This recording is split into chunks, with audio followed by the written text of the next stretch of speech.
Ok. Le distinguo? Le distinguo des catégories des personnes vivant avec handicap. Alors, nous avions plusieurs types d'handicap. Il y a le handicap moteur, c'est-à-dire nos amis que nous appelons généralement par handicapés moteurs. Ceux qui sont touchés, ceux dont l'handicap touche les membres supérieurs ou inférieurs. Ceux-là, nous les appelons handicapés moteurs parce que ça touche leur motricité. Nous avions des handicapés sensoriels, c'est-à-dire le handicap touche les sens. Et parmi ceux-là, nous avions les aveugles, les malvoyants, qu'on peut résumer par handicapés visuels. Nous avions les sourds, mais là encore, le concept sourd prête confusion. Dans quel sens? Quand on parle d'un sourd, dans le jargon populaire, c'est la personne soit qui ne parle pas ou qui n'entend pas. Mais les termes appropriés, nous avions le sourd-muet, donc c'est celui qui est privé de langage. Et nous avions aussi le malentendant, c'est-à-dire il peut parler.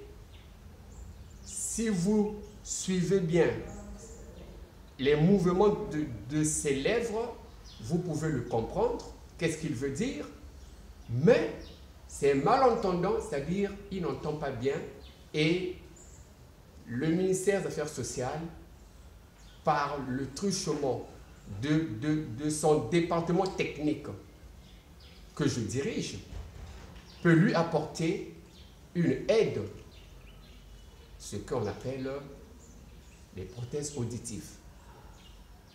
Vous voyez des sourds parfois qui portent un appareillage à l'oreille. C'est pour amplifier le son.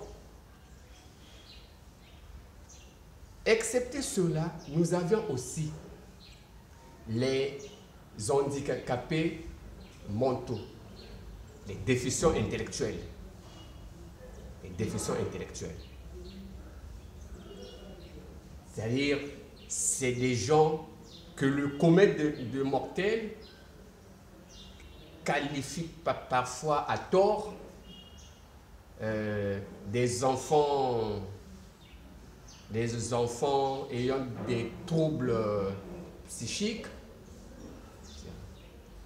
Mais nous avions aussi d'autres handicapés que nous appelons les autistes. Ceux-là ont des troubles envahissants du développement.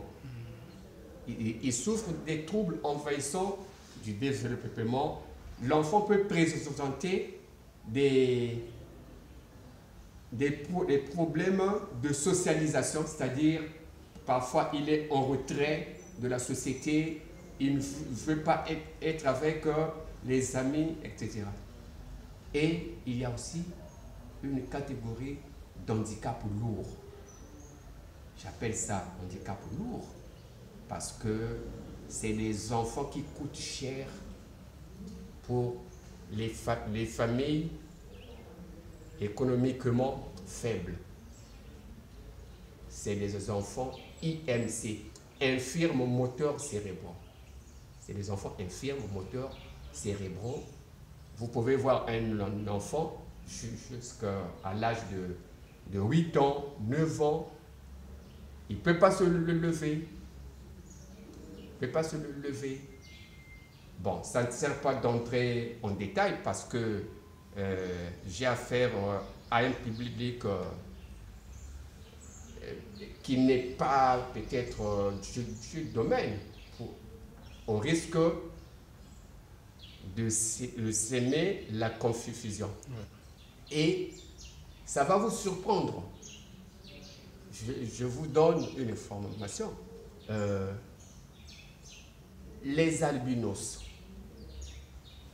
qu'on appelle albinos ndundu, comme ça, nous, en termes techniques, nous les appelons les personnes sans mélanine.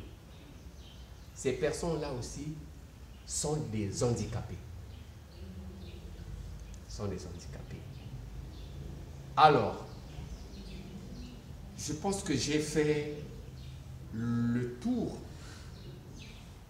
de la question. Maintenant, quant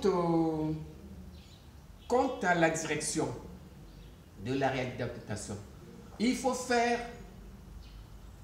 la différence également entre la réadaptation en tant que direction et la réadaptation en tant que processus. Monsieur le journaliste, quand on parle de la réadaptation en tant que processus, c'est un processus qui vise à atteindre et à préserver les capacités des personnes vivant avec handicap au plan psychique, au plan sensoriel et tout ce que vous connaissez. Au plan intellectuel aussi. C'est-à-dire, les personnes vivant avec handicap peuvent avoir, chaque personne vivant avec handicap a un souci qui est lié à son handicap. Je prends une personne handicapée motrice,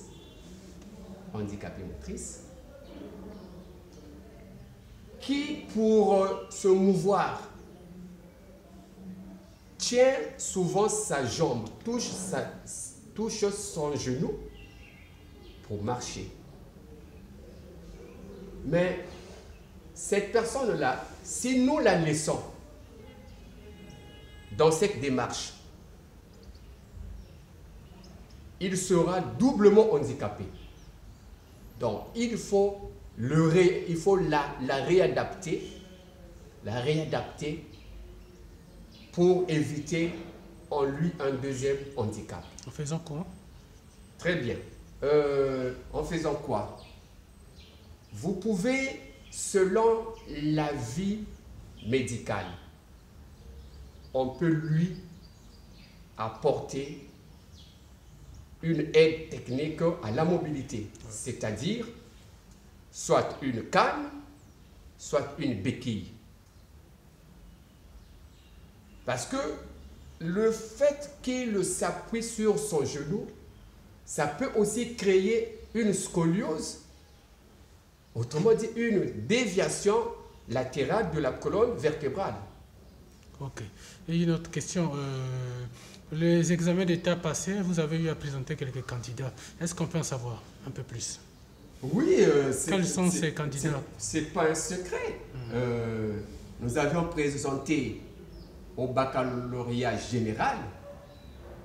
Donc, quand je parle de nous, je jette les fleurs à l'Institut national des aveugles du Congo, qui est un établissement de réadaptation à caractère scolaire qui nous a fait l'honneur de faire 100%. Sur les 10 candidats inscrits au bac littéraire, tous les 10 sont admis. Félicitations. Merci, ça m'enchante. Au BPC, on avait une seule candidate, elle est admise aussi. C'est au CP, on avait on avait à peine 5.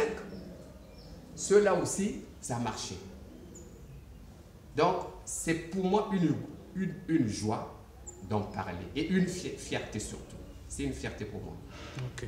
Maintenant, pour terminer, un mot, je ne sais pas, vous avez une conclusion? Une conclusion? Oui. Ma conclusion, c'est de dire au public, contrairement à tout ce que l'on entend, le ministère des Affaires sociales et de l'Action humanitaire prend en charge les personnes vivant avec handicap.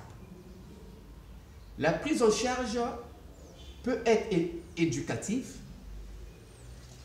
N'oubliez pas que les écoles qui reçoivent les personnes vivant avec handicap, quand je parle de personnes vivant avec handicap, je fais allusion aux sourds, aux enfants sourds, aux enfants aveugles et aux retardés mentaux. Ces écoles-là sont sous la tutelle du ministère des Affaires sociales. Ok. Et leur département technique, c'est la direction dont j'ai la charge d'animer. Donc, que les parents qui ont ce type d'enfants et qui ont des problèmes pour les scolariser, qu'ils se disent que la direction de la réadaptation est là pour les orienter et les soutenir dans la mesure du possible. Merci. Merci beaucoup. Et je vous en prie.